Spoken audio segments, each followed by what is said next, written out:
How's it going? Good. You guys having fun? Yes. Oh, yeah. Good. Just quickly, Brian from Sci-Fi and Once Upon a Time magazine. We talked last year. Oh yeah, of course, man. Yeah, how you doing? Good. How are you? Good. Good.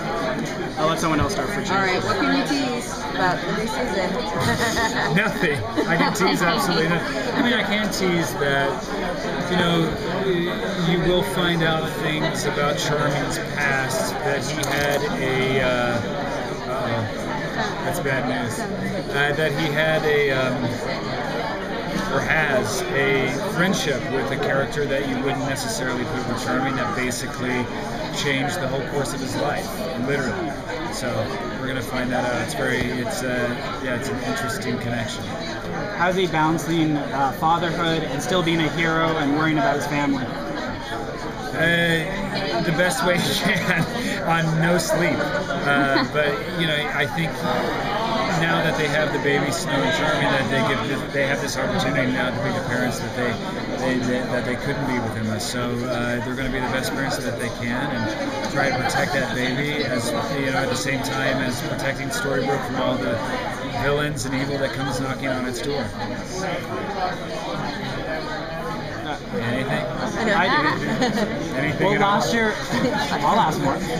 Last year when he was in Neverland, he had to make some really tough decisions. Are we going to see that early on as well to protect his family and protect Storybrooke? Yeah, I think he always has decisions to make, and I think he always has tough decisions to make. I think he's kind of a moral compass. I think you know, he doesn't always do the right thing, but you know, nobody in this world does the right thing. No one's either completely good or completely bad, but I think he just does the best that he can, and you know, I think you're going to see he's going to get stronger and stronger, I think, as the season goes on. And, you know, being a father, again, you know, but somehow for real this time, is only going to make him richer and make him a stronger character, and I think a better friend and a better father, particularly to Emma. And I think you're going to see that relationship grow too as we go on and see the similarities between the two. I think Emma and David are very similar in many ways. So that's going to play out a little bit too, particularly in the first part of the season.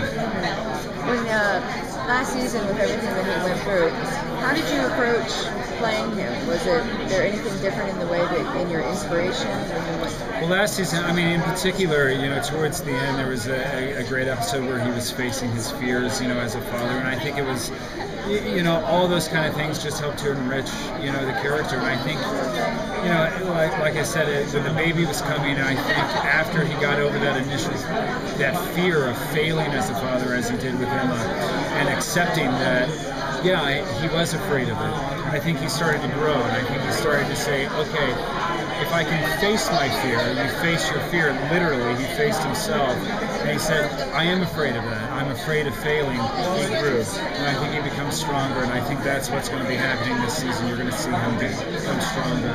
And like I said, in the very first half of the season, we're going to go back into his life, and he's going to have a very interesting relationship with the character that changes his life and literally puts him on a different path. And now that he is a father again, how does that affect his relationship with Emma? I think it's going to grow. You know, we're still so early on in the season, but I think it's going to grow, and I think it's going to only help both Snow and David have a better relationship with her, because you know, they're actually being parents for the first time and learning. So I think they'll approach her differently. I think David will anyway, and already we can see the relationship, David and Emma, is kind of growing, and they're really kind of becoming confidants with each other, and buds almost, and they have a very similar sense of humor about things. So I think it's gonna be fun exploring that more. Right from the first episode last season, they put you through hell doing that boat scene. Have you? Yes, they did. The water. So have you had to do anything strenuous or stressful or like that kind of action oriented in the first few episodes? Yeah, in the second one, sword fighting. I actually have stitches in my finger right now. My knuckle got exploded by a sword. So people say, "What did you do?" And I like say sword fighting. They're like, "Oh shit." I mean, no, really, I was sword fighting. So yeah, you're gonna see a lot of sword play for sure. That's awesome. Great. Thank you. Thanks. Nice to see you.